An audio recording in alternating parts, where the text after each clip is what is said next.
Hello, welcome to Twynham Online, and we are still on lockdown, so it's quite a little bit less locky down outside the window this morning, more traffic on the roads, but it's still quite locked down, and church still can't meet, so we are meeting online at the moment. We are doing stuff on YouTube, we are doing stuff during the week on Zoom and other things like that, and there's lots of stuff going on at present, stuff that's been going on, so do keep an eye out on things going on. If you want to know stuff that is going on at the moment, you can have a look at our online website, and that will give you some links to various things that are going on. And if you want to get in touch, how to get in touch with us, you can get in touch with me directly by emailing me on rob@twynhamchurch.org, and you can get through directly to me. Alternatively, if you just want to get through to admin, then just type in office@twynhamchurch.org and you'll get through to the admin side of the church. So that's how you get in touch with us generally. You can ring us. Our telephone number is 01202 473 626. That's 01202 473 626. So do if you need to get in touch with us, you've got a pastoral issue, get in touch with us. If you've got a practical need and you're in the Christchurch area, get in touch with us. In the next week or so, we have got a Bournemouth Christchurch Pool prayer line that's being set up as well. So I'll be able to give you more information on that next week. So if you've got an issue you would like prayer for, then you can get in touch with them directly. That's all the churches together across Bournemouth, Christchurch and Poole. So that's important to remember as well. Just some notices for you. There's still the Lockdown Cafe on Zoom on a Monday to Friday. That's 10 o'clock till 10:30. The Zoom code is available if you get in touch with me or get in touch with the office. We're happy to include as many people as possible. We're seeing new people beginning to get online as well. And if you've not been part of the community for YouTube, you can get into YouTube, get to the back catalogue of YouTube, and find out more about what's been going on in the church since Easter, since we began the lockdown. So those are available as well. We've also got our letters from the lockdown. They're currently being broadcast on weekday mornings on Hope FM. So you can get those live on Hope FM around 8 o'clock-ish, I believe. So do listen into those. We also are publishing them as a sort of like a small daily Bible reading notes for people to use. We send those out by post to those who are not online, but if you'd like a copy digitally, again, if you email me, we can get back to you and send them over to you. For children, we're doing something called Fusion Friends. Joy Duffin has been doing Fusion Friends, and we'll be sending those out again. If you've got children and you'd like them to have a little bit of Bible stuff to go into their lives, and they want to do a quiz or word searches, things like that, then get in touch with us. There's some Bible reading notes and things for children, just to help them through on a Sunday morning, just to be able to connect in that way. This morning, Josh Newton, our Moorlands placement student, second year placement student, is preaching, and he's starting the new series from Daniel, which is called In Stranger Times. Hey, it's the lockdown. It is Stranger Times, isn't it? And it's the story of Daniel, and we'll be running through a chapter of Daniel a week, so it's quite a big chunks, but a chapter of Daniel a week for 6 weeks, and we'll be looking at all sorts of things. I think this week's called Would You Like the Special, Sir? I make up these crazy titles. Would You Like the Special, Sir, which is about food and all those sorts of things going on for Daniel. So do have a look at that. Jotham is leading worship at the beginning. I've also managed to put together a mashup of Asbury and Terry Fay, putting together Faithful One So Unchanging. They both sent me through the same song this week, and I thought, well, I'm going to try and them together.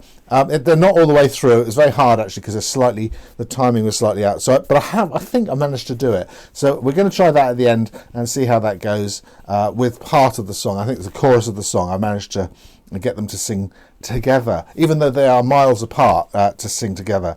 The other thing that's going on this morning, I've got Pat Blanchard from Peru, who's just going to share now, actually, some of the work that's going on in Peru, Lima in Peru, with Shalom Ministries that she's based with, and how that's going over there, and the kind of things that they're facing in lockdown as well. So we went to India last week. We were in the Lebanon the week before. We're going to Peru now, just to see what Pat's getting up to. Hi, greetings everybody from Twynham. Good to be able to contact you this way and pray that you're all doing okay. And thanks for your prayers and support for me here. So we're on day 54 of our lockdown here in Lima Peru. And just pray for the situation over this weekend, because May 11th we're due to be finishing this part of the quarantine. Everybody thinks it's just going to go back to normal. The President's trying very hard to say what's out there is not normal, and we're risking still high levels of contagious contact still, and deaths going on every day. So the need here is that people live hand to mouth and they're not able to work. So really it's important that I can get back to work in some ways, but again it's difficult how things are going to open up in the economy. So for me as church here in Shalom, we're working on a WhatsApp system. I've just done the daily devotion this morning, putting on the daily readings, prayers, some thoughts, and praying, and then leaving a time open for people to join in, prayers, to greet each other. And then during the day I'll put on some other things, and one of our colleagues is doing children's work, and every day sends out classes, so I put that on there as well, because even the adults are enjoying doing the children's activities or sharing them with children in their family. So we are trying to connect. We have Bible study on Tuesdays and our Sunday service. I've still got 4 or 5 of my family, church family, that are not able to join in with a smartphone. So I phone them every other day. I'm going to go and visit a few, and I've got a meeting at 10:30, and then I'll go around and visit a few people, take them something we've made for Mother's Day for them, because here in Peru, Mother's Day is on this Sunday coming, so it's going to be a very funny Mother's Day this year. We've also, every Sunday and sometimes during the week, we put crafts on the railings that we've made. Last week we were talking about the Good Shepherd. We made a sheep, stuck some cotton wool on it, and we put the Bible verse out there, and people come along and take them and put them on their homes, especially the children from the Sunday school that live in the street, because they're not able to come to their classes. In terms of the project, the Shalom project, it took me a long time to get my head around what was happening. We've now started, as from May the 4th, a remote phase, which should be 2 or 3 months, where, if possible, the therapists are connecting families in their homes. Some of them can do WhatsApp, some of them can receive Zoom calls, depending on the technology they've got on their phone and their internet connection, which is not always brilliant, but they're trying the best they can. So they're just organising their timetable.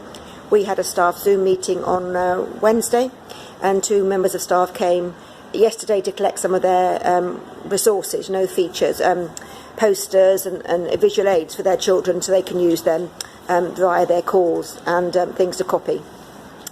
Then we'll move into come back to the building phase, whenever that may be, and again with a reduced population. We're not going to take any new children on at the moment. We're just going to work with the children that we have, which is 100 of them, and I think about 60 of them are joining in remotely, so that's quite good really, I think.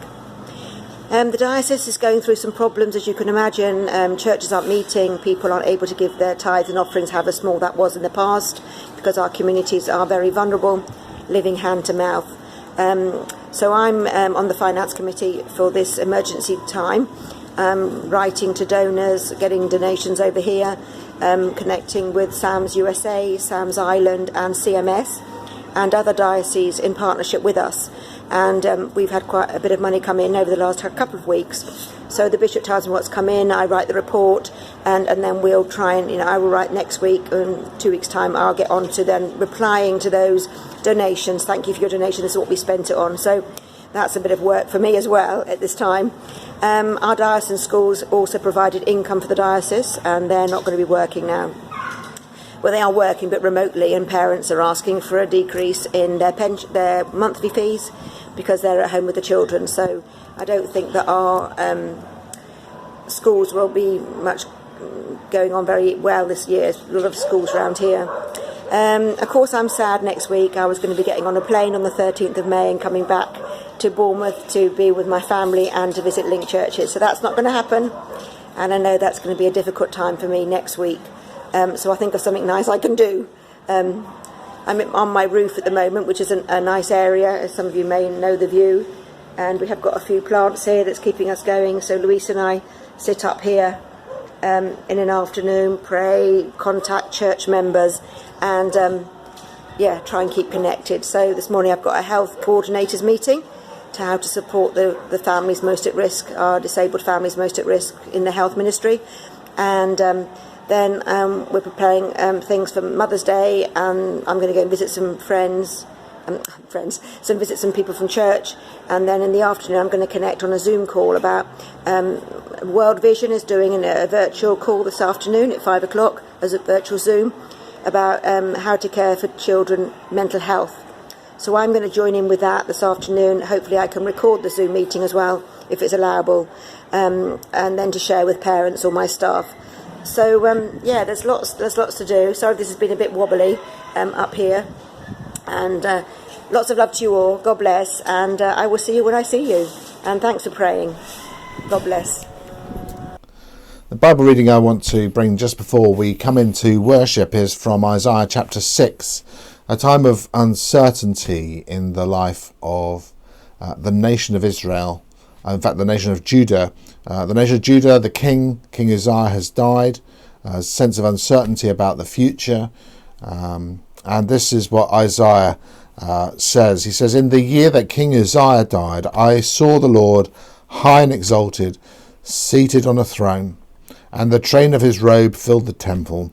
Above him were 6 seraphs, each with 6 wings. With 2 wings they would cover their faces, with 2 they covered their feet, and with 2 they were flying. And they called to each other, Holy, holy, holy is the Lord Almighty.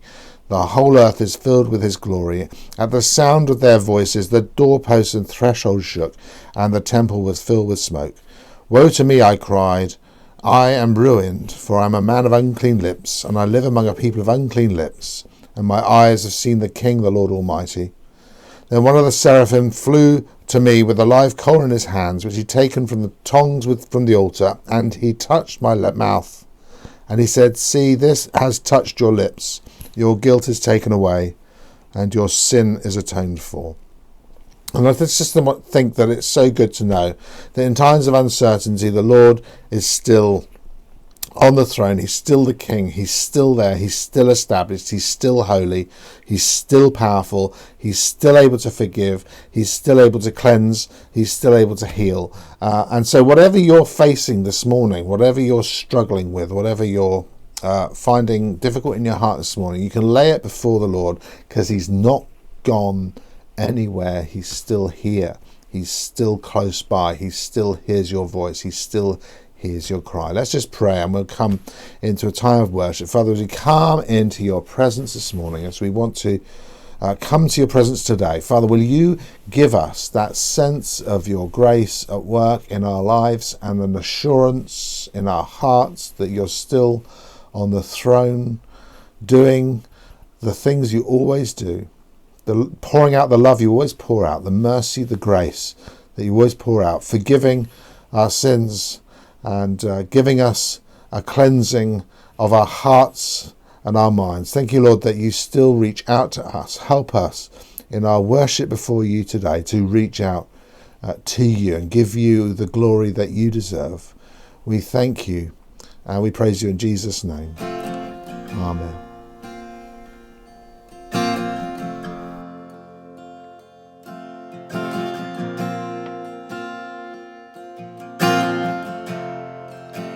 Worthy of every song we could ever sing, worthy of all the praise we could ever bring, worthy of every breath we could ever breathe. We live for you, we live for you, Jesus, the name above every other name, Jesus, the only one who could ever save, worthy of every breath we could ever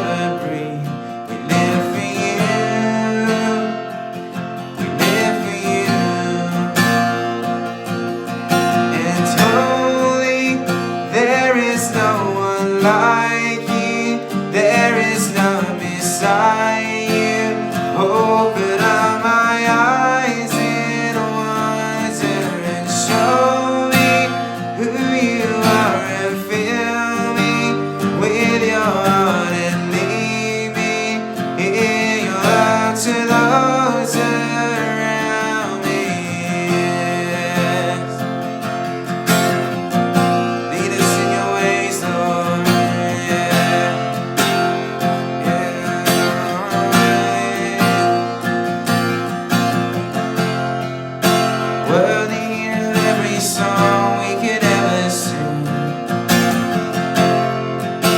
Worthy of all the praise we could ever bring. Worthy of every breath we could ever breathe. We live for you, yes we do.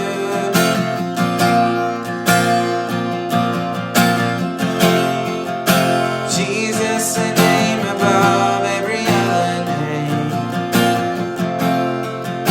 Jesus, the only one who could ever save. Worthy of every breath we could ever breathe. We live for you.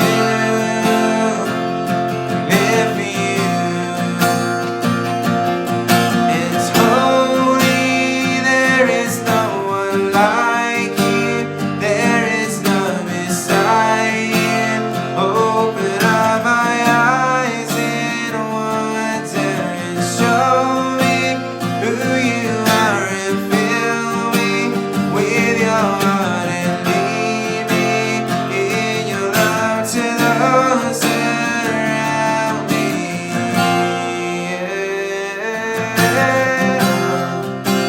Would you lead me in your love?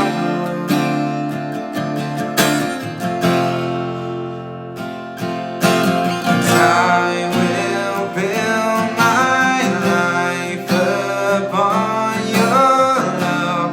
It is a firm foundation, and I will put my trust in you alone, and I will not be shaken, and I will build my life upon your love. It is a firm foundation, and I will put my trust in you alone, and I will not be shaken.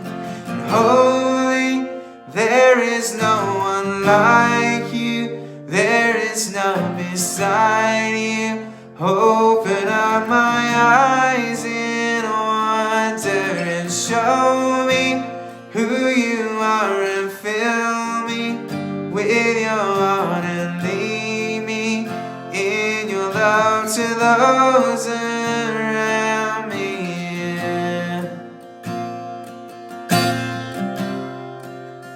Lead us in your love, Lord. Lead us in your way. Hello, church. Today's reading comes from the book of Daniel, chapter 1, verses 5 to 19.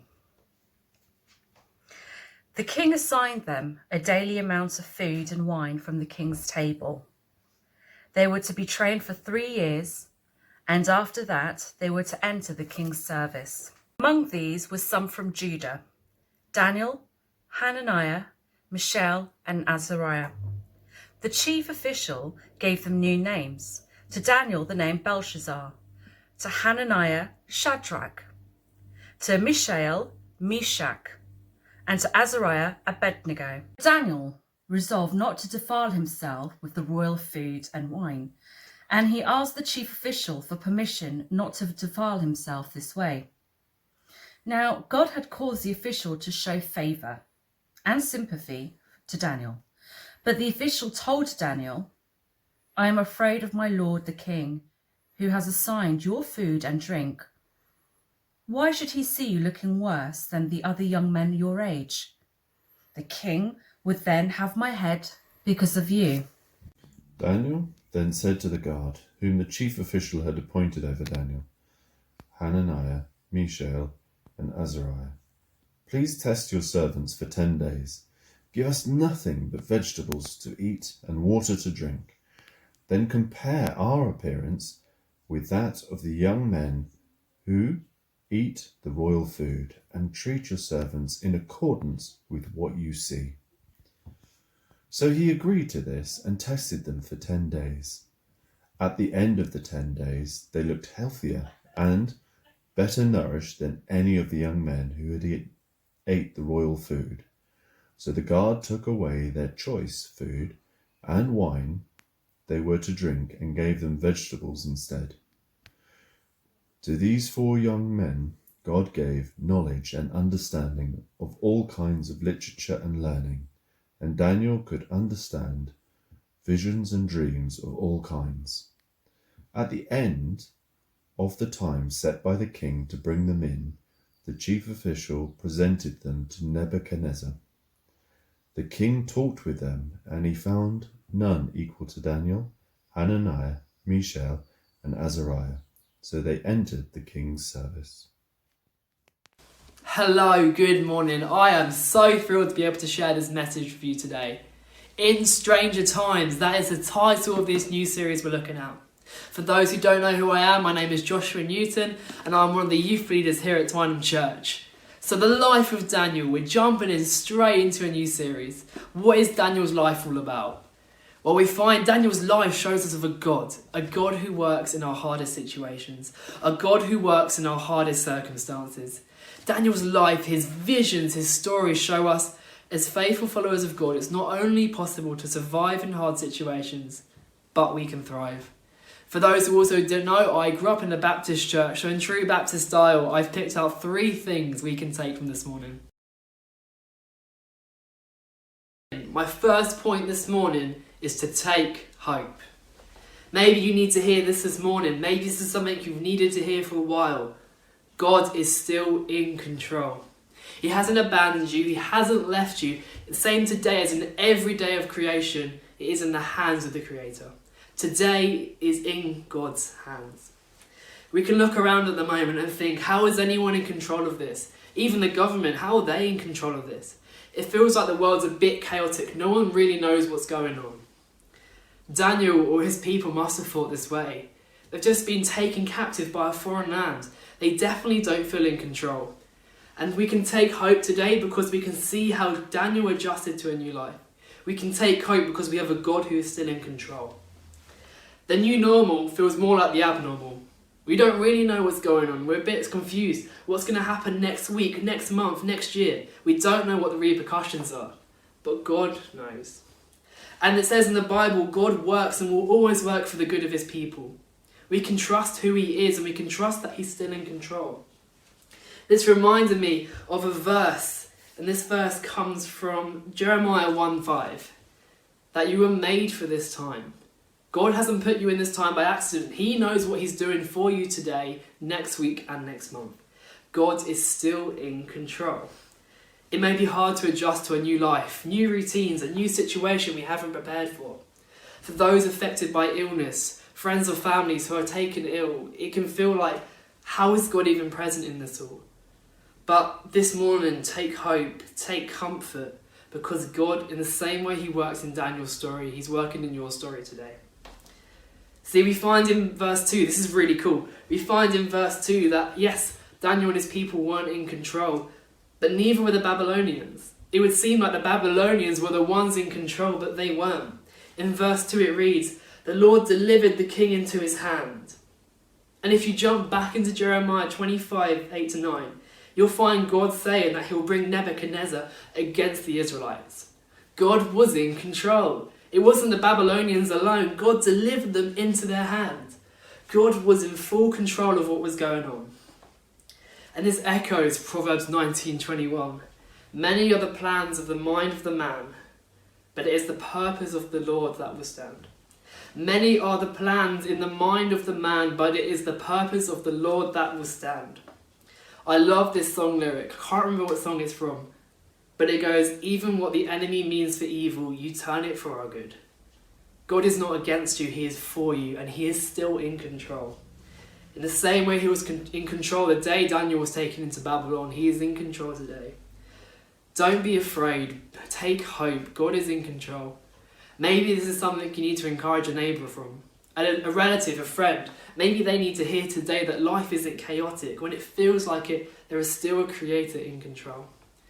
So that's my first point. Take hope. There's this quote in this book I really like. And it's speaking about the relationship between us and God. It says this, take heart, my friends. You are in good company. You with all your faults and imperfections. You with your defects and failures. You with your hang-ups and emotional scars. You with your weaknesses and your defeats. You with all your blunders, brokenness. You are God's beloved. God's favoured. The disciple whose name God calls. The one Jesus prefers to hang out with, eat with, play with, talk with, cry with, and laugh with. You are the one whom the holy God of heaven and earth longs to spend time with. You are all of this and more. You have always been, and you always will be. That's from a guy called Mike Iaconelli, a really well-known youth worker and pastor. He's such a great help in my life. And I was thinking the other day, when I'm home, me and my brother, we love to play football. If the garden's free, the weather's good, or if it's rainy, we're out here kicking the ball around. And sometimes we try and do the most stupid, ridiculous stuff ever. We try to take shots or do tricks which we probably have no chance in doing. Sometimes we're like, actually, I've got no chance of doing that, I'm not going to try it. But sometimes we're like, yeah, I'm going to do that. We're foolish enough to get up and give it a go. And sometimes it works. Sometimes we hit the top bins, we hit the top left corner of the goal, we celebrate, things are great. But sometimes we hit that ball and we hear a crash and it's in mum's flower bed, or hear a splash and it's in the neighbour's pond. And really what that was got me thinking about is, how often do we rely on our own strength? Just like that football analogy, we can sometimes completely overestimate our own strength. I want to tell you this morning, you can have courage, you can take heart because our strength doesn't come from within. But what does take heart even mean? I feel it's one of these words we kind of throw around the church as a word we hear our pastors use, but we never really know what it means. Well, in John 16:33 we hear, take heart for I have overcome the world. Psalm 27, wait for the Lord. Be strong and take heart and wait for the Lord. In both of these, this phrase take heart means to regain one's courage, regain your confidence, and today you can regain your confidence because our strength comes from God, the one who is immeasurably more than all we can ask or imagine. See, we find in the Psalms, the psalmist in 112, he says, I lift my eyes up to the mountain. Where does my help come from? And then he answers his own question. My help comes from the Lord, who made the heaven and earth. Just capture that for a moment. Today, capture that in your mind, that our help, what we can access, is the creator of the universe. We can ask for strength from the guy who created the entire universe. Just think about that. That is insane. That we have access and we can be in a personal relationship with the creator of the universe. In a similar way to Daniel, in Daniel 6, the psalmist looks to where God's dwelling place was. He says, I lift my eyes for the mountains, and in the same for Daniel, he looks towards Jerusalem, to Mount Zion. This is for them was where God was dwelling. And what this means is that we don't look within, but we can look out and look to God, and that's where we find our strength. It's okay to be weak. We don't have to have it all together, because in our imperfections, God's power is made perfect. Maybe that's a burden off your shoulders today. Maybe you can be like Daniel, is that Daniel trusted in God. What's really interesting to know is in verse 4, we find that Daniel and his friends were this. They were without defect. They were handsome. They showed aptitude for every kind of learning. They were well informed, quick to understand, and qualified to serve. Doesn't it sound like they have it all together? Doesn't it sound like they don't need God's strength? Doesn't it sound like they've got it sorted? But Daniel knew he had to trust God. In verse 10, Daniel trusted in God and took the courage to refuse the king's food, in the potential consequence that the king's official might lose his head. But he knew in following a lifestyle that pleased God, in a lifestyle that brought him closer to God, he'd find his strength there. He could have courage. He could regain his courage because he looked to God. Maybe that's what you need to do today. Maybe in this circumstance, you need to look to God, look to the one who created the universe and access that strength. Know him personally. And when our strength is failing under the burdens of this life, the answer is not from within. God gives power to the faint and he strengthens the weak. That's Isaiah 40:29. The power comes to those who wait on him. Psalm 27. Maybe that's something you need to do today, tomorrow, this week. Just sit down and be like, God, I cannot do this on my own. I need you. And he will be there to give you the strength you need. So number one, take hope. God is in control. And number 2, take heart, because he is our strength. I love it that Rob gave me the title of this sermon, Would You Like the Special, Sir? I love it that it was focused around food, because God knows food is the way to my heart.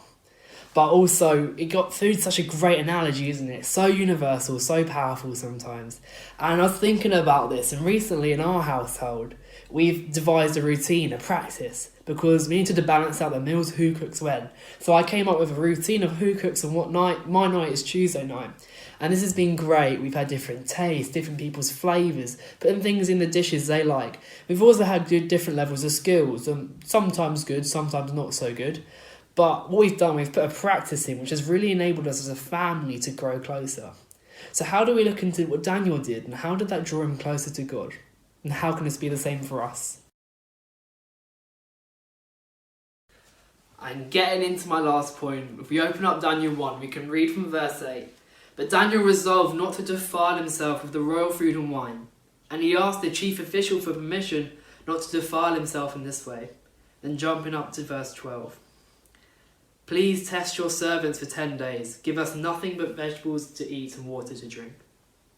Then compare our appearance with that of the young men who eat the royal food, and treat your servants in accordance with what you see. So he, the chief official, agreed to this and tested them for 10 days. So what we find here is more than just a biblical guide to staying healthy in lockdown. If he wants to do that, I'm sure he can follow Joe Wicks. If you don't know who Joe Wicks is, he's a YouTuber who's doing everyday, daily exercises to get you in shape for lockdown. So what is this? What is this choice of food about?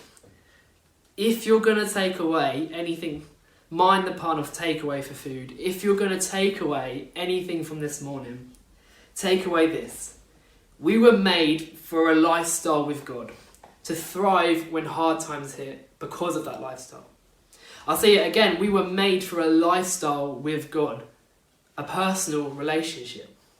If we really want to know that hope, that courage I spoke of, we've got to take hold the relationship of Christ. That's why my third point this morning is take hold. Take hope, take heart, and take hold. This is down to us. This is the bit when we've really got to start going. Maybe it's a time to realign yourself with the way you're created to be. I want to ask you a question. Do you ever think about Eden? Now, when I think about Eden, I often think of the Eden Project in Cornwall. And when I was younger, our family went on a holiday there. Not just the Eden Project to Cornwall, but one day we visited the project. And I remember throwing probably one of the biggest tantrums I've ever thrown in my life. I ran away from my parents about half an hour of storming around, and I'm sure it was a good few hours until I found them again. They were not happy, I was upset. It wasn't a great day for the family. But this reminded me of the Garden of Eden. Taking hold of our relationship with God reminds me of the Garden of Eden. Do you think about the Garden of Eden? The creation of Adam and Eve, the Bible speaks about God breathing life into the dust, and Adam was there. I'm pretty sure when Adam came face to face with his creator, he's into existence, and he's come face to face with his creator. I'm sure he didn't go, that's cool, thanks, and carried on living his life. What he did, there was a moment of perfect harmony. He existed to be in relationship with God, the relationship with his creator. And that underlying truth, the same for us today. As Christians, our one goal is to be in relationship with God, to get to know him more. Paul in the New Testament, he achieved loads of stuff in his life. He planted churches. He wrote loads of the New Testament. But the one thing his heart wanted was to get to know God more. That was his heart, because he knew that we were made for that relationship. I once heard somebody say, as a church, have we become obsessed with everything that isn't Christ? Everything that isn't God? And that's my challenge for you to lockdown today, is if you want to know to take hope, if you want to take courage, you have to take hold. You have to take hold in creating a lifestyle that draws you nearer to God. This is how Daniel not only survived, but this is how he thrived. Daniel put healthy practices in, even when it could cost him. He put healthy practices in his life so he could draw nearer to God, because he knew in purity there was intimacy, and in that intimacy he could get to know God. In that purity there was intimacy, and in that intimacy he could get to know God. He knew God was all he needed, his strength, his confidence, his peace, his joy. And although Daniel was not perfect, he's a good model to look at to see how can we put healthy practices in when life gets hard. That he made a choice not to defile himself. He made a choice to stay pure because he knew in that intimacy he would draw closer to God. Maybe it's a time thing. Maybe it's an effort thing.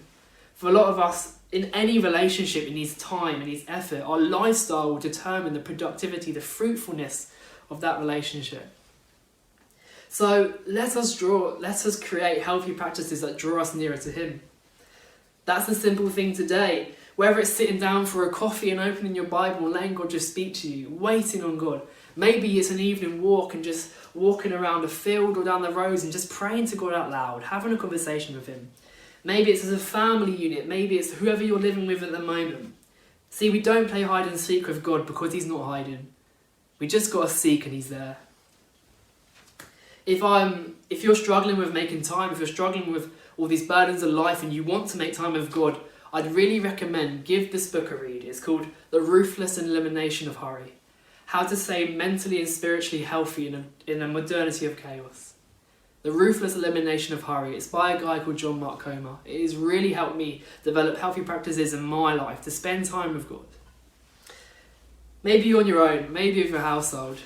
I'd encourage you over the next week, develop healthy practices. These can be anything. Like I said, it can be sitting down and opening your Bible with a coffee, an evening walk and just talking to God. But the key is spend time with him. Make choices that draw you nearer to him and you will find a greater hope, a greater strength, a greater peace. This is the way life was intended to be. In relationship with God, that is our one goal. Take hold of healthy practices so you can take hold of a greater God. For in that you will find a never-ending hope, a peace, his strength that will allow you to thrive no matter what this world throws at you. So to end, Hebrews 12, let us fix our eyes on Jesus, the author and perfecter of faith. See, like I said at the start, God hasn't abandoned you at this time. He is in control. He is for you. He is not against you. You can take courage. You can take heart because he is strong. And we can take hold because he is available to us and he wants to get to know us. So take hope in this time. Take heart in this time. And let's start to take hold.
In time.